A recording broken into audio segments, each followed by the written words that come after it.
राजा जी, अब तो गांव वालों से कहना चाहिए कि हर परिवार हर महीने एक एक आदमी राजमहल में काम करने भेजे बिना वेतन के, जिससे राजमहल का काम भी होगा और हम जो नौकरों को पैसे देते हैं वो भी बचेंगे।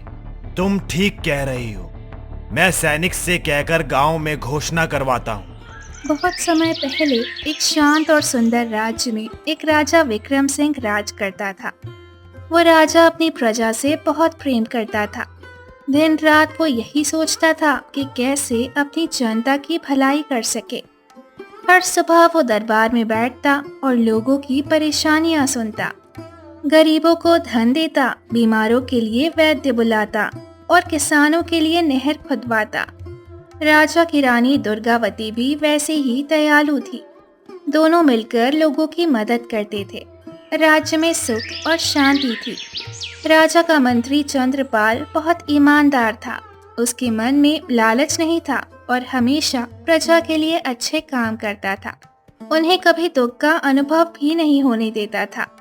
आज राजमहल में ढोल बजाने की आवाज की जगह रोने की आवाजें आने लगी। रानी की तबीयत अचानक बहुत बिगड़ गई थी।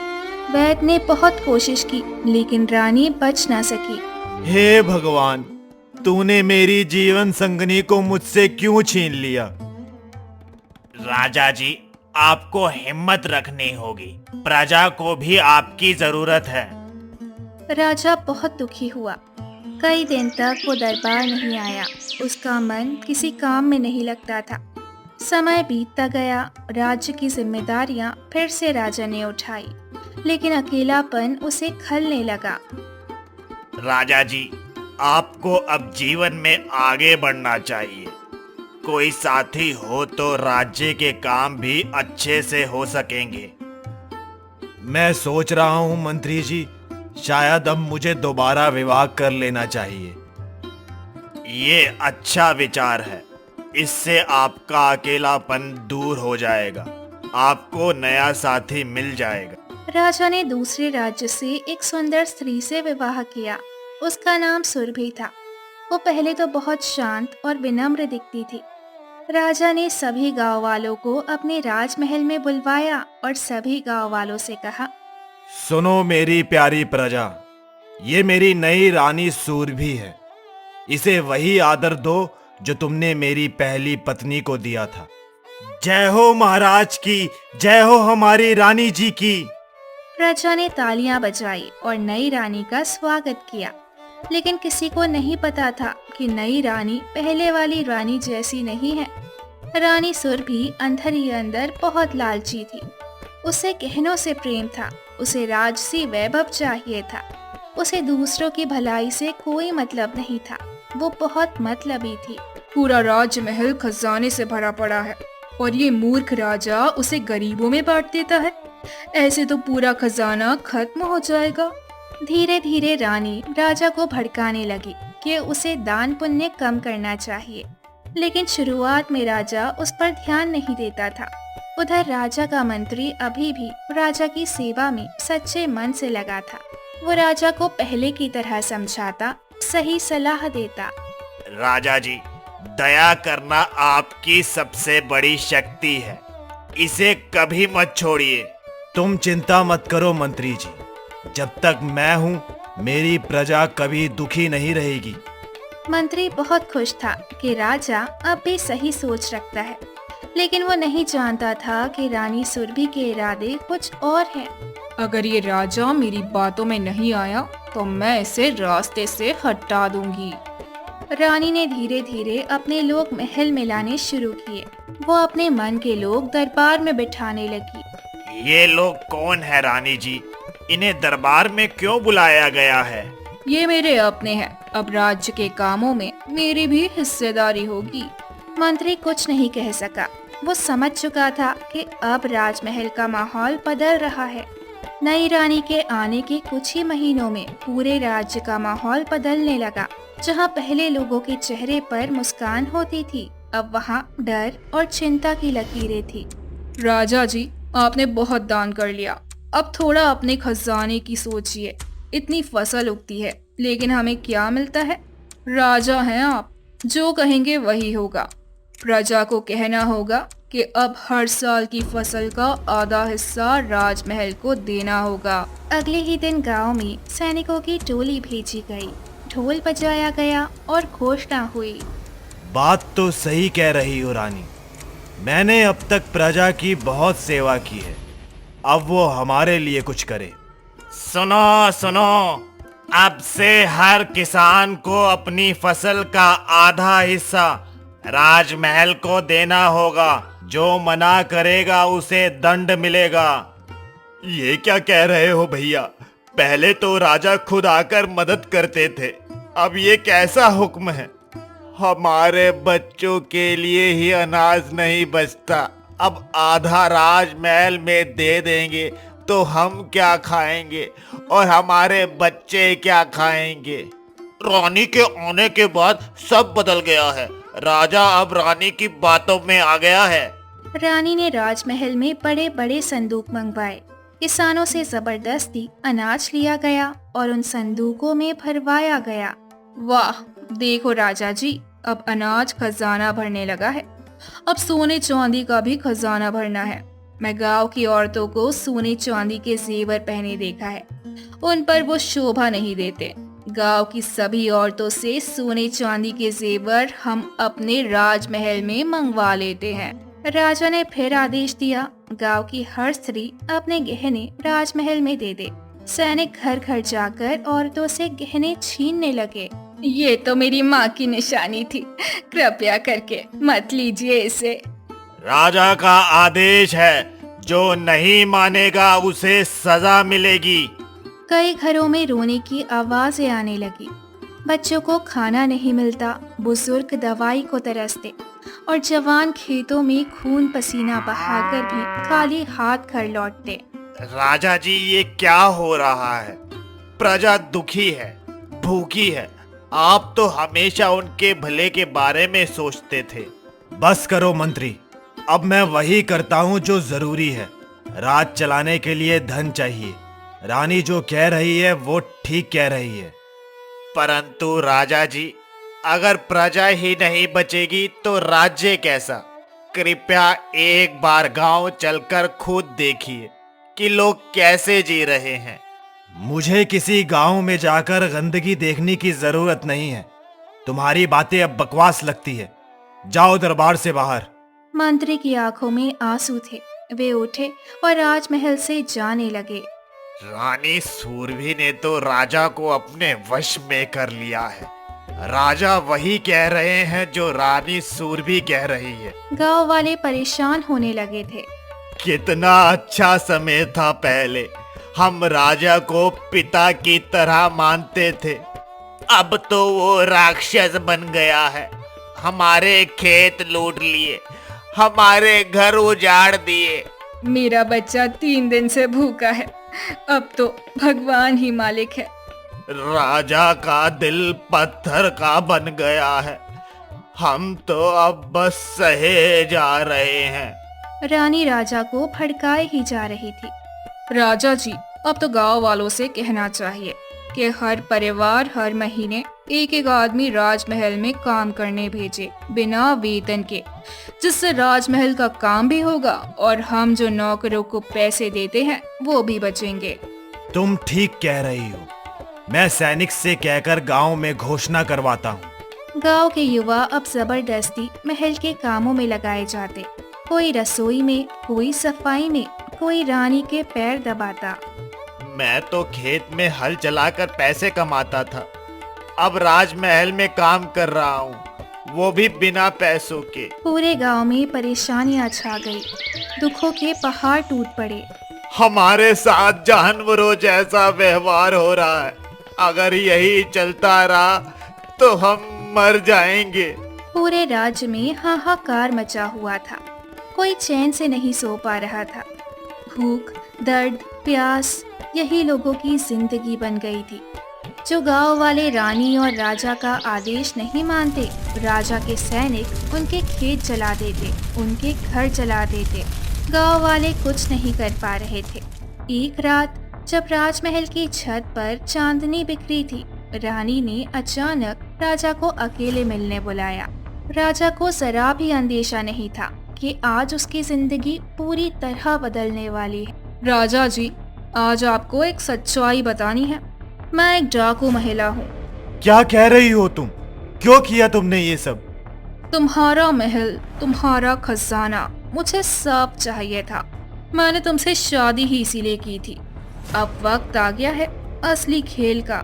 राजा कुछ बोल ही नहीं पाया। इतने में राजमहल की दीवारों में आवाजें गूंजने लगी। हर दिशा से घोड़े दौड़ते हुए आए और राजमहल के अंदर सैकड़ों डाकू घुस आए। हम आ गए रानी जी, अब ये राजमहल हमारा है। राजा जी, मिलिए मेरे असली राजा से। ये हैं डाकुओं के सरदार भैरव सिंह। ये धोखा है, मैं तुम्हें नहीं छोड़ूंगा। इसकी सजा तुम्हें जरूर मिलेगी। अब से ये ही आपके सिंहासन पर बैठेंगे। राजा जी, शांति पूर्वक राजमहल से निकल जाइए, नहीं तो यहीं पर मारे जाएंगे। राजा को डाकू जबरदस्ती महल से बाहर निकाल देते हैं। उसके साथ कुछ वफादार दरबारी भी धक्के खाकर बाहर आ गए। मंत्री चंद्रपाल राजमहल के बाहर खड़े थे।